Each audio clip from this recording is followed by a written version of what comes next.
Hello, Stephen. It is so great to have you back on as we co host together this episode.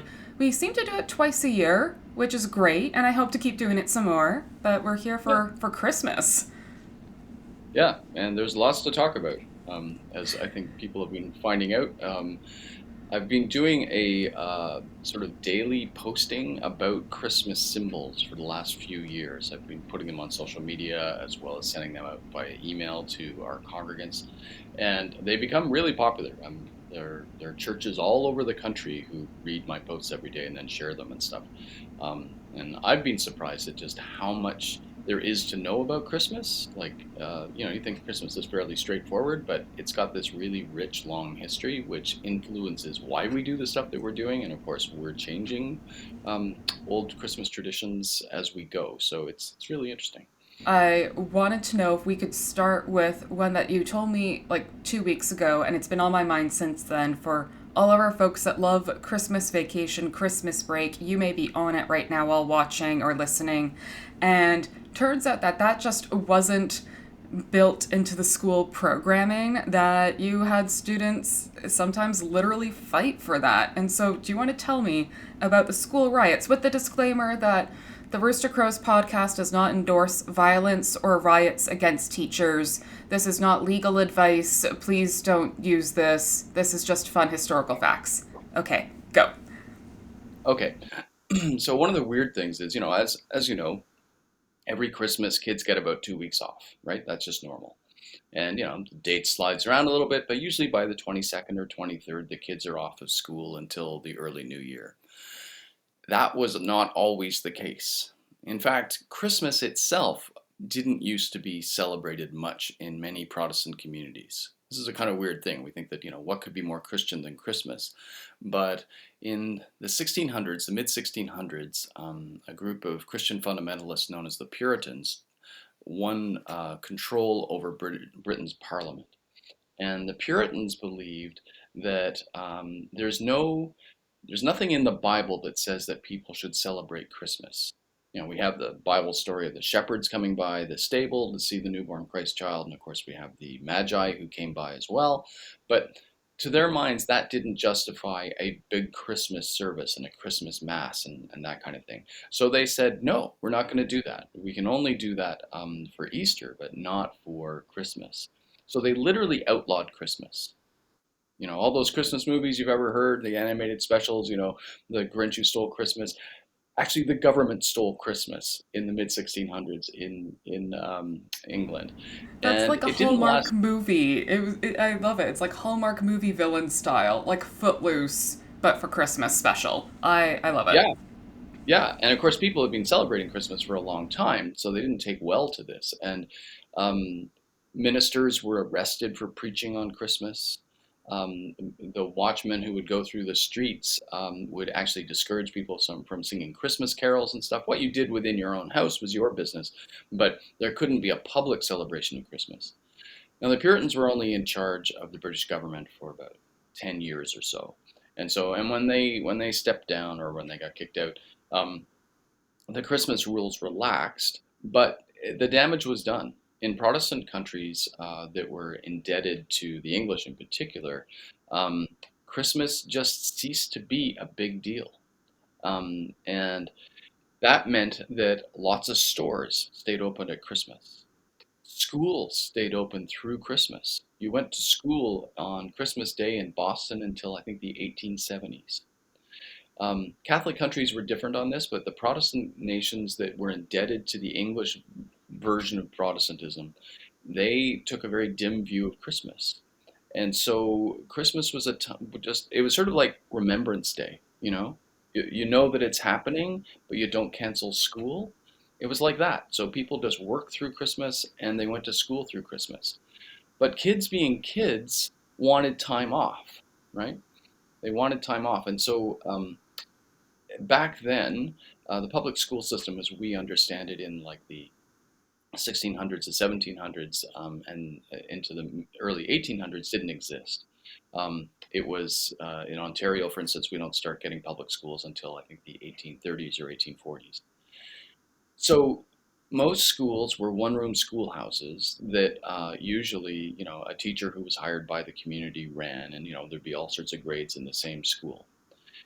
And what would happen around Christmas time in all sorts of communities all over the place in these Protestant areas was that the kids would decide to go on strike so they could get some days off around Christmas. And the strike often started around December 6th. And there was an actual structure to it. I'm sure the first one was improvised, but once it caught on, the rules of the game were you would barricade yourself in your one room schoolhouse, closing the door, using nails and boards to lock the door. Um, and once you'd done that, you'd bring in 3 days worth of food, 3 days worth of drink, blankets, because of course it would be cold, it's December. And the game was you made demands and you refused to open the door until those demands were met. And the demands were usually, we want some Christmas vacation.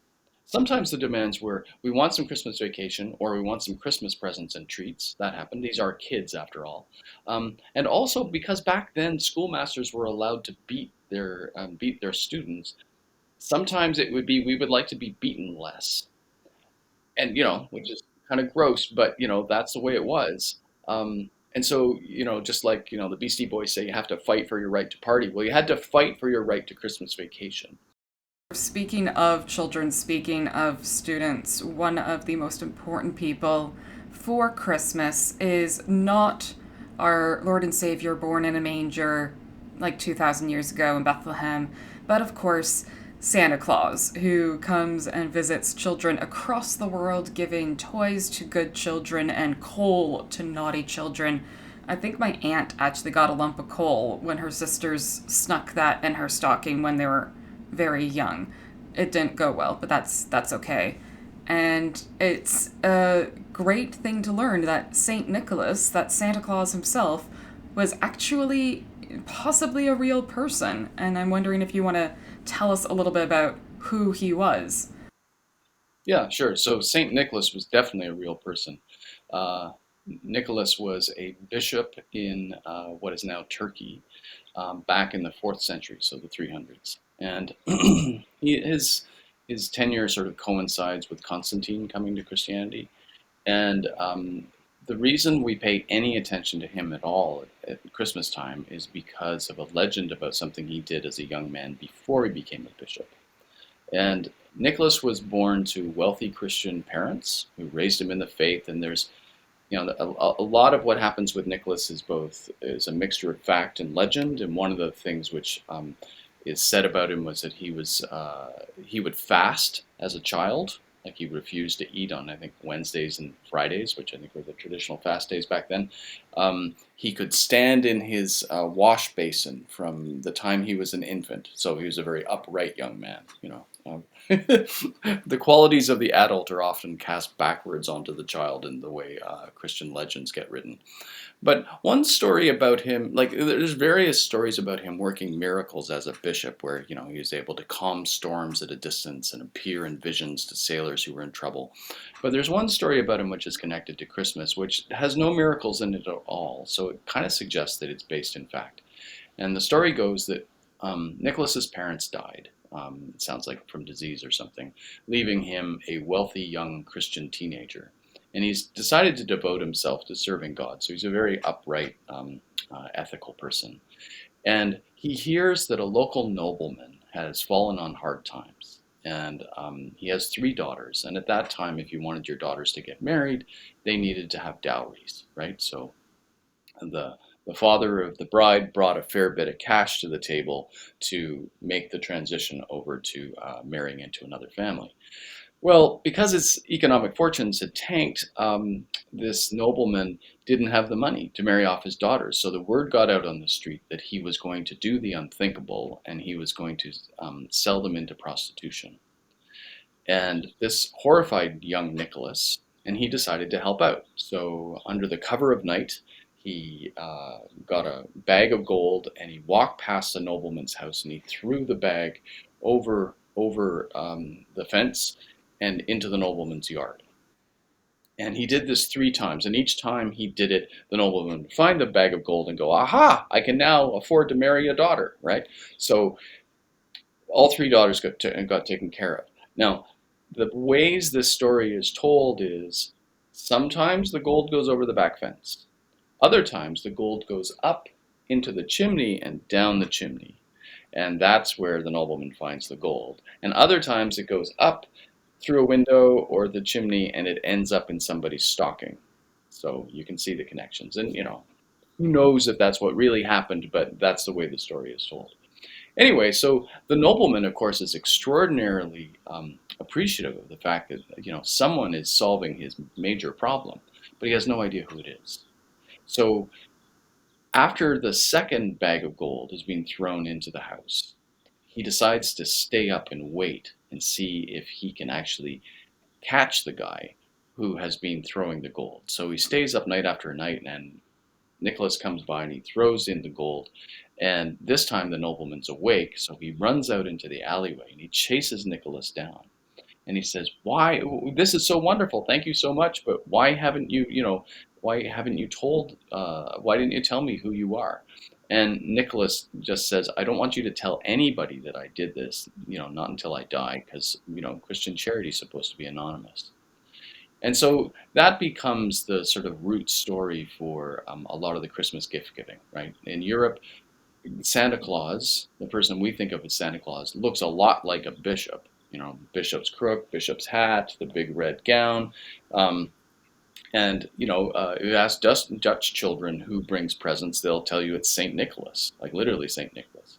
And when St. Nicholas comes to North America, particularly in the United States, where there's this big melding pot of people who've got all sorts of different cultural traditions for Christmas, then St. Nicholas becomes shortened to Santa Claus, and there's a sort of cultural mashup where you get St. Nicholas and gifts and Norse gods and reindeer all sort of come together, and it gets mixed up and it turns into this Santa Claus who in the beginning was truly like conceived of as a little elf. Like if you see old pictures of Santa Claus, he's about 3 feet high. And in the poem "'Twas the Night Before Christmas," right, he refers to Santa Claus as a little jolly elf, right? So Santa Claus starts off as a kind of Nordic elf and gets bigger and bigger and bigger until he's the kind of Coca-Cola Santa Claus, who's this big burly guy. I But it it all starts the makes same name. it makes far more sense to picture a little tiny elf going down the chimney than someone who is not just considered average size, but a considerably larger size going down that chimney. And we've all just said, it's magic, don't look at it too much. It makes sense if you don't think about it. And instead, like having him physically be smaller and say, no, he could actually fit. So again, it makes sense if you don't think about it. I love how all of these cultures and all of these countries put their own spin on this man who just represents amongst everything else that spirit of giving without worrying about receiving, about just giving gifts for the sake of giving gifts, not expecting, not demanding, not even wanting reciprocation for it. And so you have cultures that bring in their own little mythology spins, they bring in their own little cultural notes, whether it's like with reindeer or with whether he drives a sled or whether it's something else. What he looks like changes over the years and across the countries. And there's something really important about that, taking someone who is purely about the spirit of giving, making it slightly your own spin in your own culture, and then unleashing that into the world. And now we have many a Christmas ad out there with Santa, and his spirit lives on in every single mall Santa out there as they go through the hardest season in a long minute. Yeah. Yeah, and one of the contributing factors to this is the spirit of Christmas. We have all these movies, right, about a character's grumpy and doesn't have the Christmas spirit, right? Um, and we see that as a kind of psychological quality, right? That you haven't, given yourself over to your inner joviality, right? Hey, lighten up, enjoy Christmas. But back then, like before the 1850s or so, they really thought that there was a spirit who visited at Christmas. Like there was a true Christmas spirit, kind of like a Christmas angel, but it was a Christmas spirit who would take over a town, and suddenly everybody's being more generous and jolly and happy. And it wasn't, do you have the Christmas spirit, but do you feel the Christmas spirit? Because the Christmas spirit was objectively all around you. And so, like in Charles Dickens' A Christmas Carol, the ghost of Christmas present is the Christmas spirit. Because he's this big, jolly guy who's wrapped in laurel and stuff, and he sprinkles good cheer, like invisible bits of good cheer, onto poor people so that they will have a good Christmas. And so Santa becomes the sort of avatar for that old idea of the Christmas spirit. Because you can see Santa. You couldn't see the Christmas spirit, but you can see Santa. And Santa has all those qualities. He's big and happy and, ho, ho, ho, ho, ho, all that laughter, right? That's the Christmas spirit, corporealized, basically. There's something I find really interesting about the idea that for so long the Christmas spirit was considered like an external thing, that it needed to arrive and hit you, and then you could feel it, and then you're good to go. And now we've turned it into it's something internal that you need to foster yourself. And so if you don't have Christmas spirit, that's something on your end you have to fix, instead of, oh well, we just need to wait for the magical Christmas spirit to do the little Tinkerbell pixie dust on you.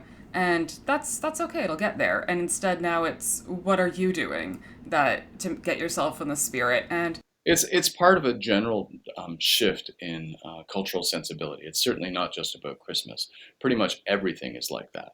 Um, we have taken all sorts of things which used to be considered external, and we've internalized them. We've made them psychological, and it's just part of who we are. It's part of being an individual, right? Like we're not part of a collective as much as we're a series of individuals.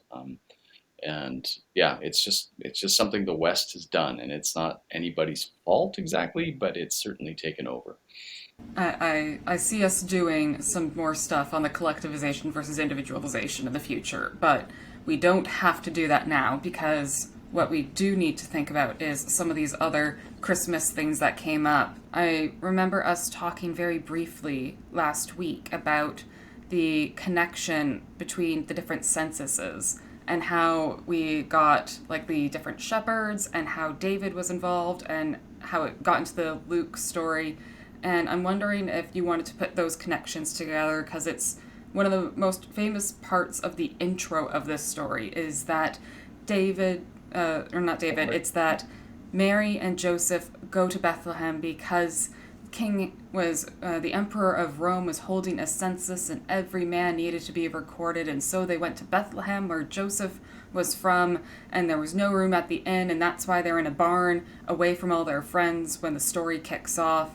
And it turns out that there's a reason behind that. It wasn't just the gospel writers looking around for a way for our main protagonist to get to a barn in the middle of nowhere. Yeah, yeah, it's really interesting because the census, of course, as recorded in the Gospel of Luke, doesn't really make any sense. Um, Romans did have censuses back then. Sure, they did, because they needed to know how many people they could tax, how much income could be squeezed out of any particular region. So the way you do that is you count all the households and you count their fields and you count their animals, and then you get a sense of how much tax you can charge them. But that only makes sense if you do it where the people are currently living, where their fields are, where their animals are, right? Whereas the census in the Gospel of Luke is a census which requires every man in the entire empire, to go back to his place of birth, even if he doesn't live there anymore. And that doesn't actually make any sense at all, and it's massively inconvenient, right? But from a biblical point of view, there's a couple of reasons that it makes sense. One is that one of the prophecies in Micah, it predicts that the Messiah will be born in the city of David, in Bethlehem, which is where David was from, King David.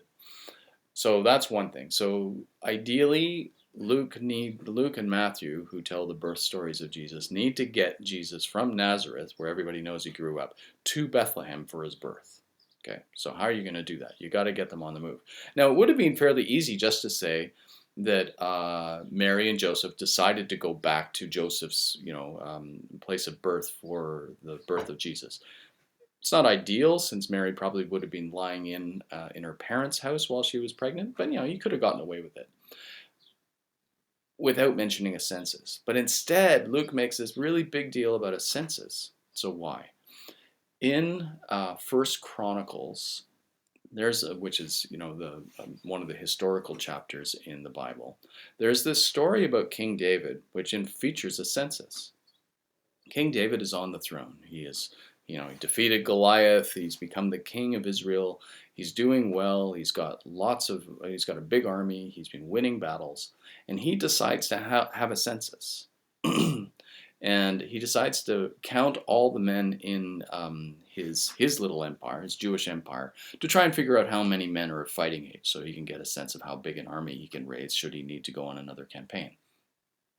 His religious advisor of the time says, "This is a terrible idea. You should not be doing this. God is the one who keeps winning these battles for us. It doesn't matter how many soldiers we have." But David doesn't listen, and David goes ahead and he counts everybody.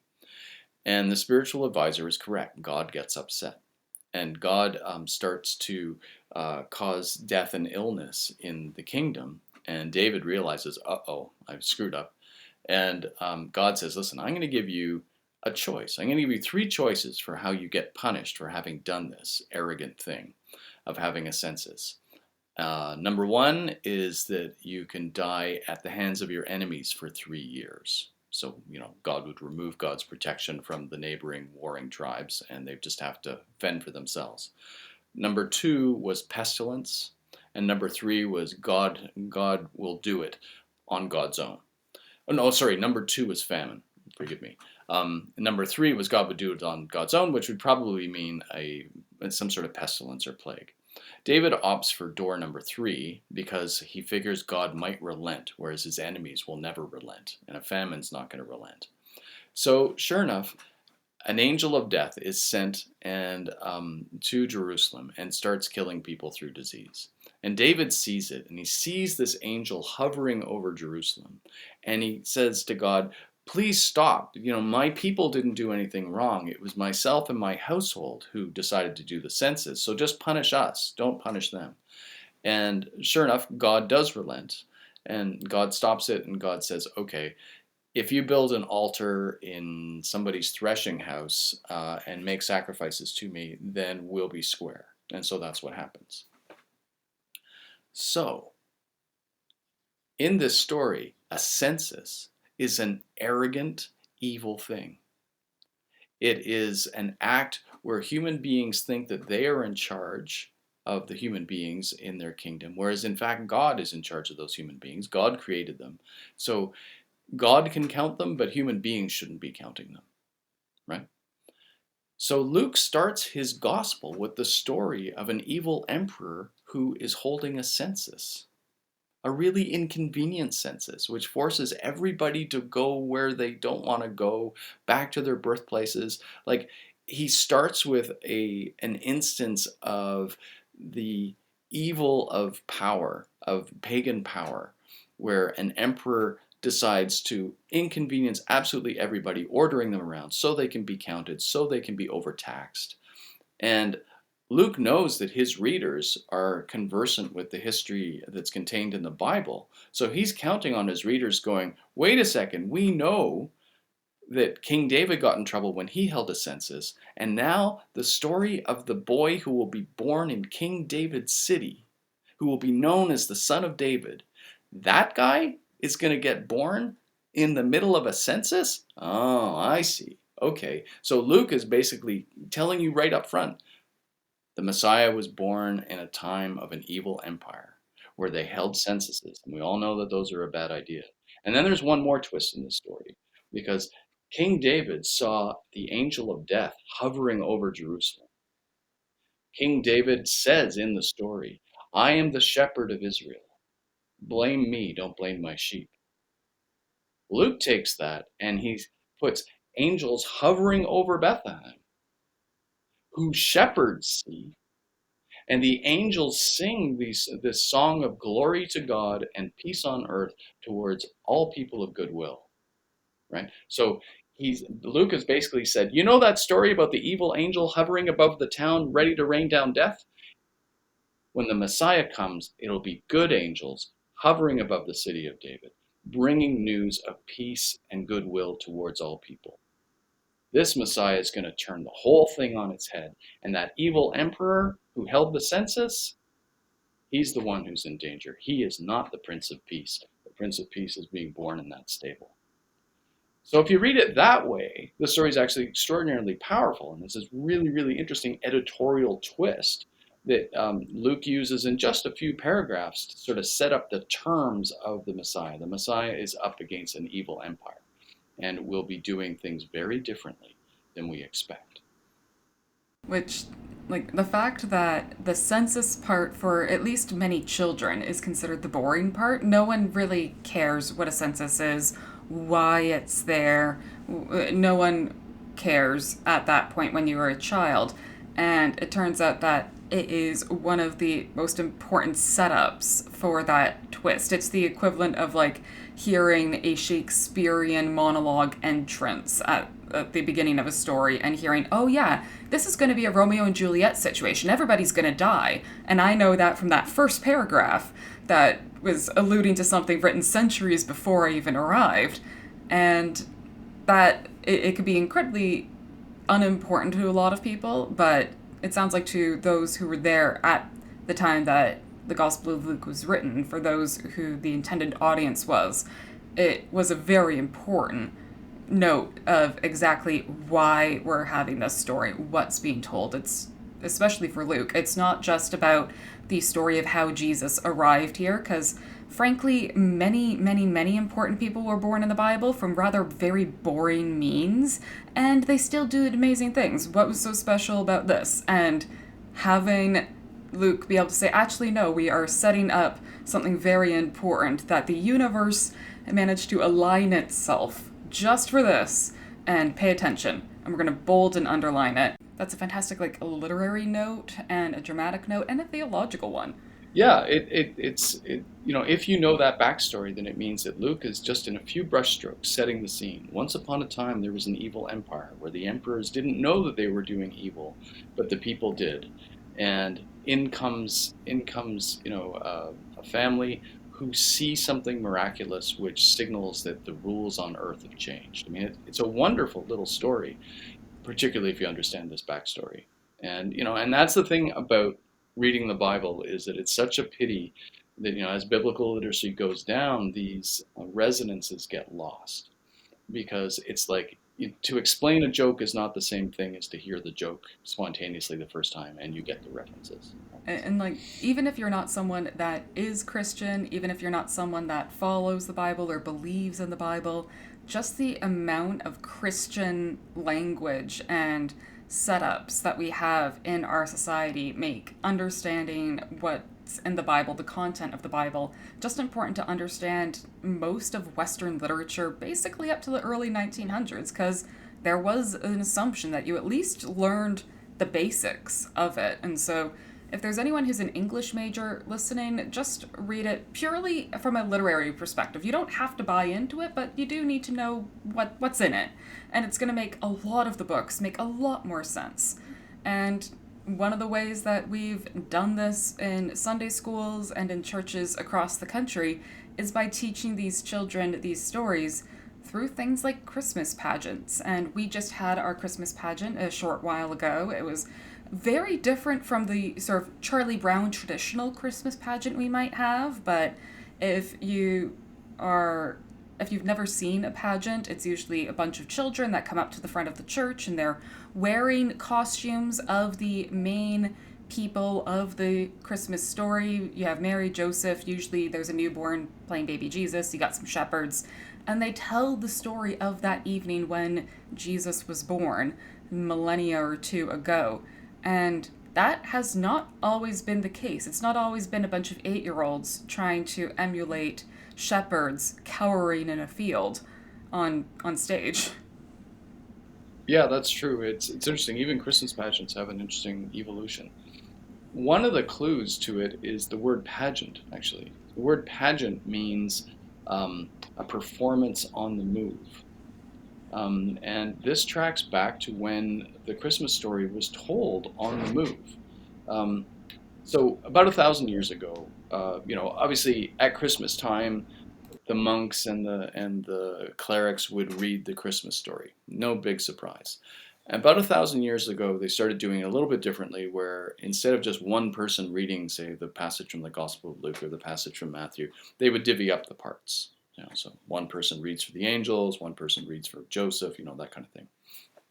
And then um, St. Francis of Assisi in the 1200s decides that his illiterate peasants, who don't understand Latin, so they can't understand anything that's going on in the church service, he wants them to understand the Christmas story. So he asks some farmers for some help, and one Christmas Eve they put together a little scene outside of what the stable probably looked like. So, an ox, a donkey, some chickens, some straw, and St. Francis holds a service outside in this stable area, showing everybody what it was like, and he explains in Italian what that night must have been like.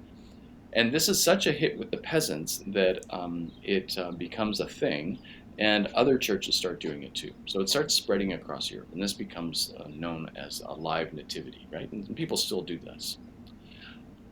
The story of what happened that night, though, isn't just about animals, it's also about people. So people started saying, okay, and this is a couple centuries later, let's actually reenact what happened in the whole Christmas story, from the angel Gabriel appearing to Mary to all of the stuff in Bethlehem. Churches at that time, though, weren't theater spaces. That's just not what they did. They were sacred spaces for holding the Mass. So, and also, if you wanted animals involved, they didn't want animals inside the cathedrals. So this was going to have to happen outside. And at that time, troops of actors would go from town to town doing performances, and they'd often do them on wagons, right? Because they had to travel from place to place. And if you remember Hamlet, for instance, there is a troupe of actors who arrive in Elsinore, and they're going to put on a play, and Hamlet hires them to put on a play that he's written so he can try and figure out if his uncle killed his father. Well, people decide to tell the Christmas story by putting it on carts, like on wagons, and each scene has its own wagon.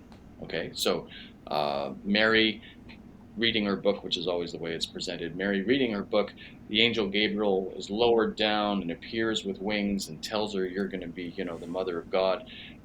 This is on one wagon, and so it would get performed, and then that wagon would move on because everybody's lining the streets watching, right? So that wagon would move on to the next block where people would see that scene, and meanwhile, a new wagon shows up, and this wagon is, Joseph encountering an angel telling him in a dream, "Don't worry, Mary's pregnant, but it's all good because it's God's baby. Don't divorce her, right? Or don't throw her aside." So each scene, each major scene would have this. And these sorts of pageants were quite popular during the Middle Ages. They were called mystery plays. And they did them for things like the flood and so forth, where the local plumbers would be in charge of the water part. And, like each guild would be in charge of a different aspect of the story, to play on their particular ability with special I could see effects. it. I could see it now. Well, Noah was building all of this, and God said, "We wouldn't have this flood if all the leaks were fixed thanks to these plumbers over here. They're the real heroes on this one." So these pageants, which were very popular, they start to decline as literacy starts to go up. Because originally, St. Francis was doing it for illiterate peasants, right?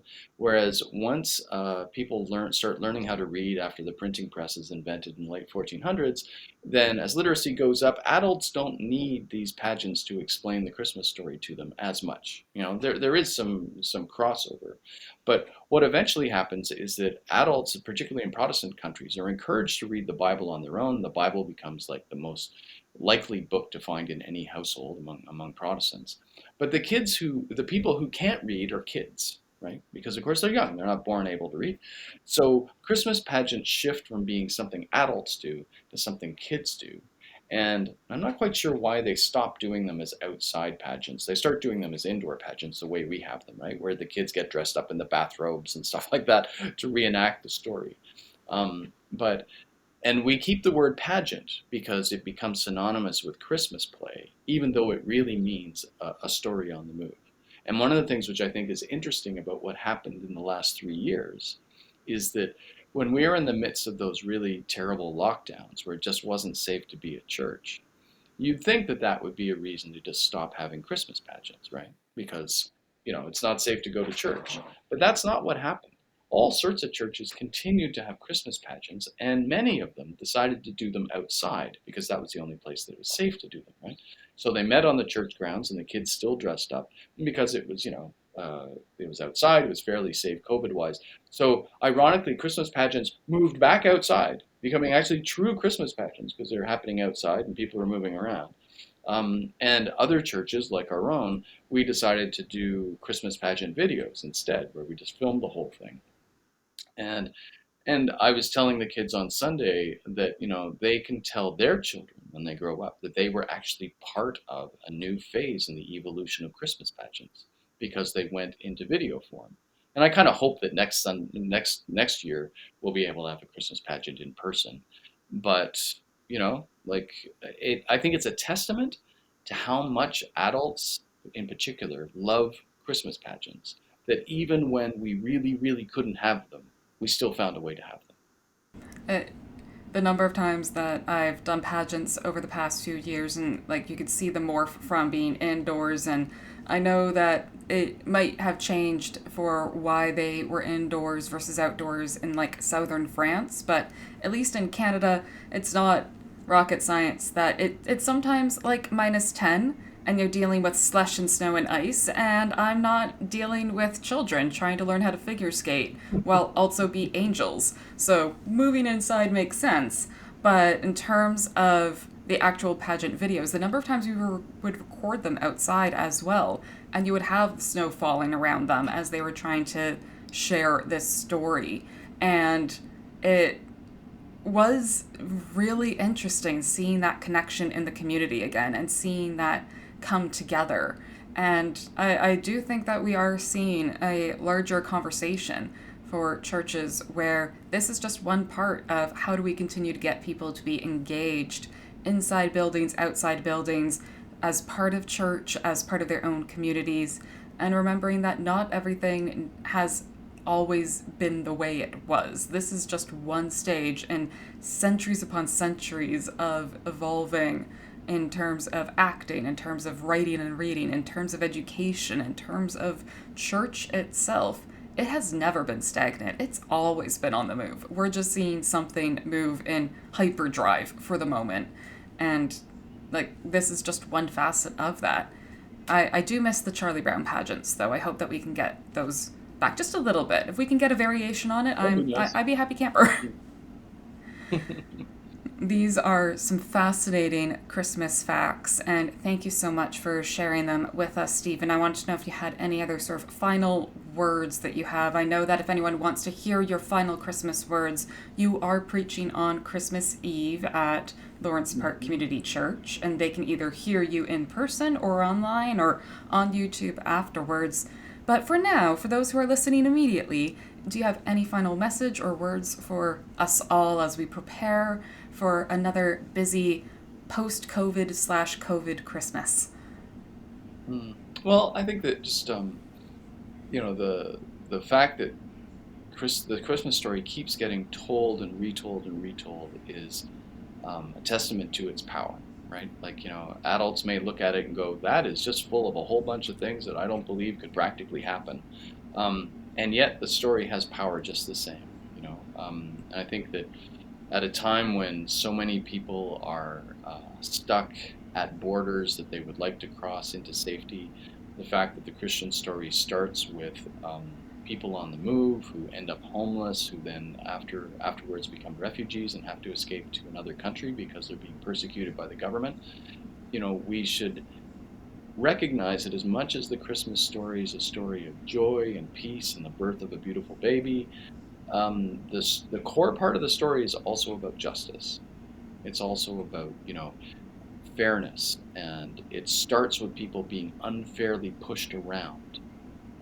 And we need to recognize that, there's a justice angle to the Christmas story, which is often pushed away due to the whole emphasis on commercial wealth and commercial wealth distribution.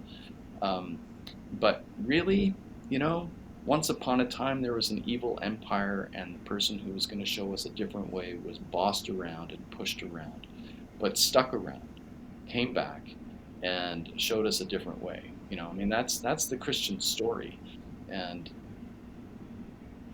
the Christmas spirit is not just about feeling good; it's about doing good. I think I'll end it there. On that note, have a very Merry Christmas, Stephen, and we wish you all the best as we take this podcast through the Christmas season and into the new year. And a Merry Christmas to you too, and to everybody who's listening. And to all, a good night. I think we just stop it there.